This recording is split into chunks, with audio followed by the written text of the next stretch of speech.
What if I told you that one of the best weeknight meals you'll ever make starts in your smoker a week ago? Today, I'm going to show you how to take this perfectly preserved, flavor-packed smoked chuck and transform it into this, a rich, glossy, unbelievably tender 5-star Ragu that will absolutely blow your mind. Let's get at it.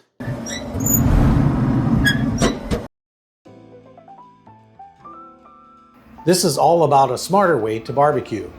When you're already spending hours tending the smoker, getting that perfect bark and smoke ring, why not make that effort count for more than just one dinner? I smoked this beautiful chuck last week over oak wood to about 175 degrees internal. Not fully cooked, but definitely fully smoked. So instead of dreading a sad, dry reheat in the microwave, you have the star ingredient for a spectacular second dish waiting for you. Our journey from leftover to luxury begins in this heavy bottom braising pan. I'm adding a little beef tallow and letting it getting shimmering hot over medium-high heat. Here's our hero, about 12 to 16 ounces of cubed smoked chuck. That smoky flavor is already deep in the meat. Our job now is to amplify it, not cover it up. Into the hot pan they go. We're not trying to cook them through, we're just giving them a quick hot sear on all sides to wake them up. Look who's pestering because they smell beef. But if you hear jingling keys in the background, you know who that is.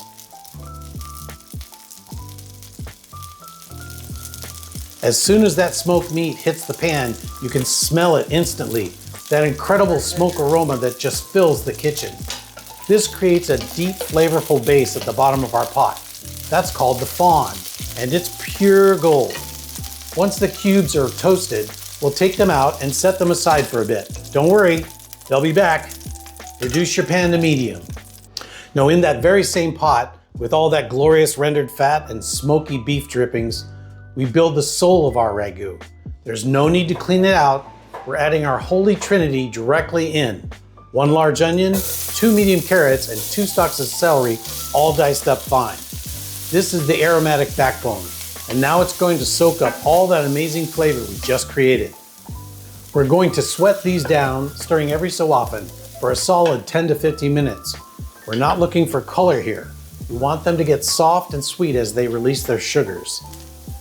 Once the veggies are beautifully soft, I'm making a well in the center and dropping in 4 cloves of minced garlic and a teaspoon of tomato paste. Now this is a key step a lot of people skip. You have to cook out that tomato paste for a minute or two. It deepens the color and toasts the paste, getting rid of any raw, tinny flavor and bringing out a deep, savory umami richness. Now for the magic, we deglaze. I'm pouring in a decent dry red wine. Do I have to use wine? No, but it adds a ton of flavor. If you prefer, you could replace it with additional beef broth. You'll hear that sizzle, and that's your cue to take a wooden spoon and scrape up every last bit of that fond from the bottom of the pot. We'll let the wine bubble and reduce by about half to cook off the raw alcohol taste, leaving behind a rich, fruity complexity. Now we'll add a can of crushed San Marzano tomatoes, some rich beef stock, Worcestershire sauce, and a bundle of fresh herbs. I'm using thyme and rosemary. With our flavor base built, our seared chuck cubes go right back into the pot. Give it a good stir, bring it to a bare simmer, then pop the lid on and turn the heat all the way down to low. The transformation is officially underway. You might think the smoke flavor would fade after simmering for so long, but the opposite is true. As the sauce thickens, those smoke flavors actually concentrate. The longer it goes, the more that smokiness becomes a deep integrated part of the sauce. While we wait, let's talk pasta. For a sauce this hearty and robust, you need a pasta that can hold its own. This is no job for spaghetti. You want wide, flat noodles like pappardelle or tagliatelle, or a big tube pasta with ridges like rigatoni. That wide surface area is the perfect delivery system for catching all that rich shredded beef in every single bite. Don't cheat yourself here. The right pasta pairing is crucial. All right, let's check it. The house smells absolutely incredible. It's time for the moment of truth. Let's lift the lid. Look at that. The sauce has turned to a deep, rich, glossy mahogany. You can see the oil is separated a little around the edges, which is the sign of a perfect slow-cooked sauce. But here's the real test. Watch this. I'm taking a fork to one of the bigger chunks of beef, and with just the slightest pressure, it completely falls apart. Zero effort. That is the buttery, fall-apart texture we're aiming for. This is the payoff. Now for a pro move that makes a huge difference, creating textural contrast.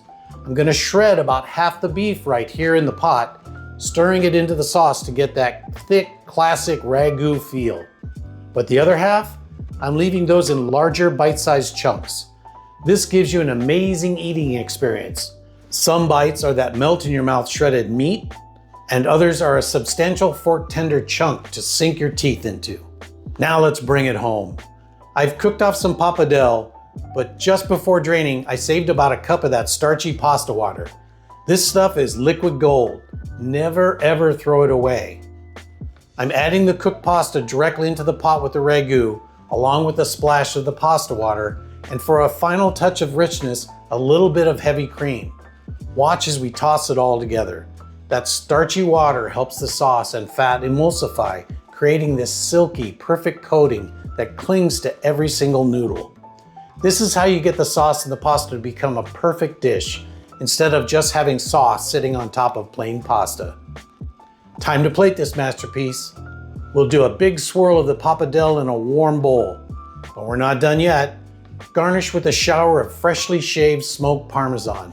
None of that grated stuff. For a salty, smoky, nutty finish.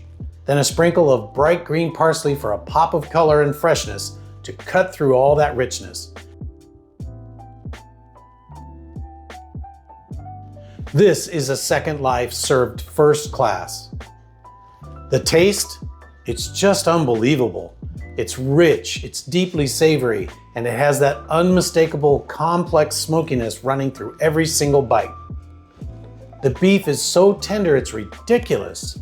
This doesn't taste like leftovers. This tastes like a meal you go out and pay good money for. And there you have it. By planning ahead, we took beautifully preserved smoked chuck chunks, that's hard to say, from the freezer and turned it into a 5-star ragu that tastes like it was made at a restaurant. So what would you do with your leftover brisket or chuck? Let me know down in the comments. If you want to see more ways to transform your barbecue leftovers, make sure you subscribe and hit that notification bell so you don't miss the next one. Let me know what I should tackle next. Thanks for watching. Later, Gator.